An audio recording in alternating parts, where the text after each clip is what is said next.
People are always drawn to water.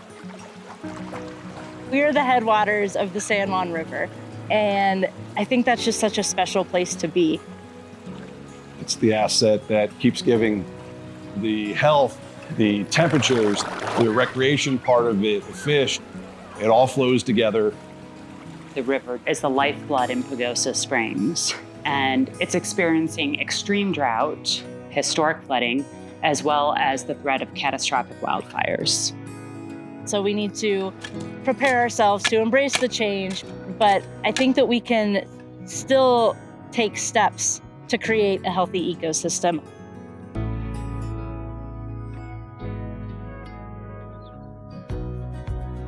In 2018, a group of stakeholders came together to focus on what the needs were as it relates to the Upper San Juan watershed. And they developed a stream management plan with a ton of community outreach from agricultural, municipal, recreation, and identified 25 projects.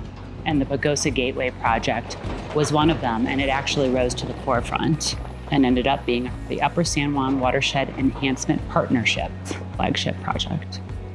It encompasses 2 miles of river stretch just east of downtown at the gateway into Pagosa Springs.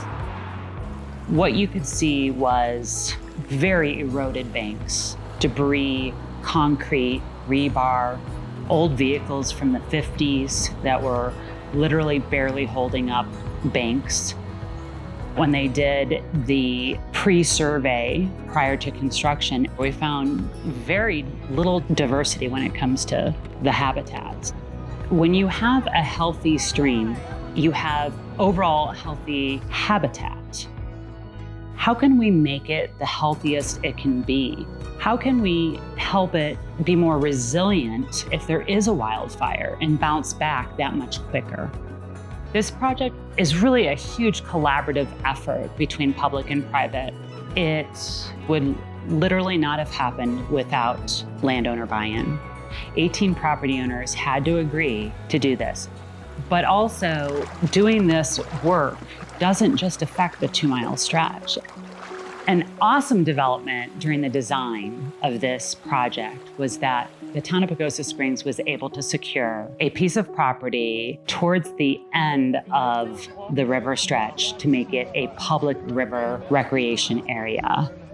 This property now has an additional value to the town, and we designed around that and worked with the town of Pagosa Springs to incorporate some things into our project that would create continuity for their project. Throughout the course of my life in Pagosa, I've seen the river go through a number of different changes. The addition of wave features and those recreational amenities for boaters and fishing habitat have been amazing to see, and I think it's such a huge infrastructure improvement to be able to continue to draw people to our area. It is our responsibility as community members, leadership, stakeholders, to really be invested in our corridor and not being tunnel visioned to just one section. We need to look at it from a holistic view. Fireside Cabins has been in business for over 20 years. We're located along the San Juan River, which for us is our playground. We host a lot of different events, from small family gatherings to reunions to large 200-person weddings right along the river. When we first purchased Fireside, we wanted to clear it out. We wanted everything to be out of the way. We like to look out and be able to just see the river. We've been losing land and property for years now, especially if we had a big runoff from a big snowfall. So the idea was to hopefully stabilize these banks, and how do we make it safe for our guests as well while they're here enjoying themselves. For over a year, we've worked with WEP on the design process, trying to figure out exactly what was going to take place, how it was going to work, who was going to be involved, what was the owner's responsibility. We started construction in September of 2025, and in October, we had some historic flooding. The river hit over 8,000 CFS twice in 3 days, and we had just finished constructing the most expensive, what we thought was going to be the most expensive piece of riverbank. And we all sat there and crossed our fingers until the water came down. And it was intact. And it just proved that the science-based design works. The flood definitely changed a lot. There were large cobble deposits, tons of trees, debris. We had a cabin that floated down the river. There was 350 feet of exposed car bodies and a bank that we did not know existed prior to this project that we couldn't just leave like that. It was a huge recreational hazard. So we had to really pivot during this and do a lot of field fit and redesigning. Some of the equipment that was used during the process was a track dump truck and a couple excavators. They were doing a lot of grading to create those low flow channels that creates connectivity for fish passage and boaters.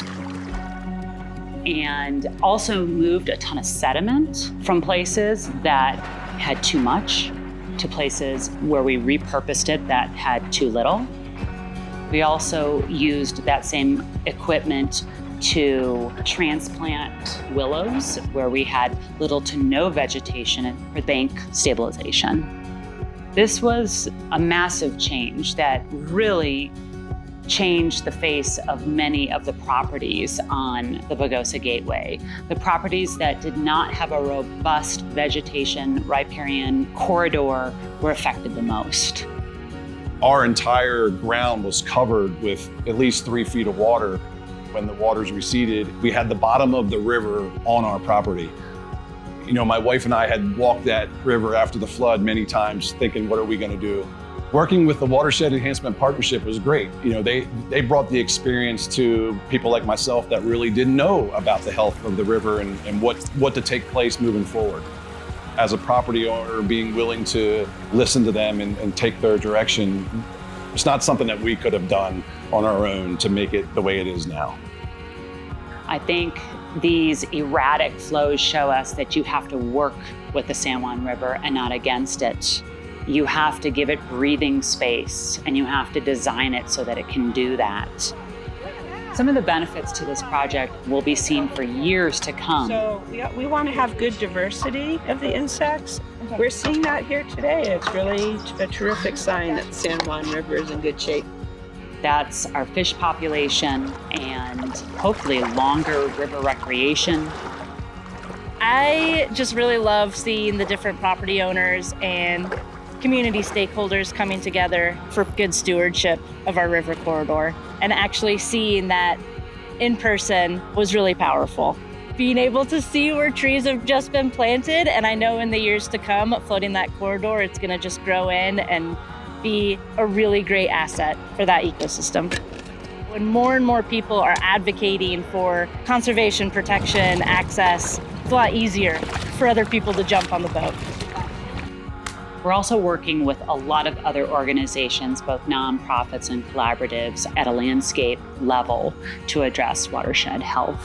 The time is now to act, not to wait for something historic or catastrophic to happen. We need to take care of our water. We need to protect our community for generations to come.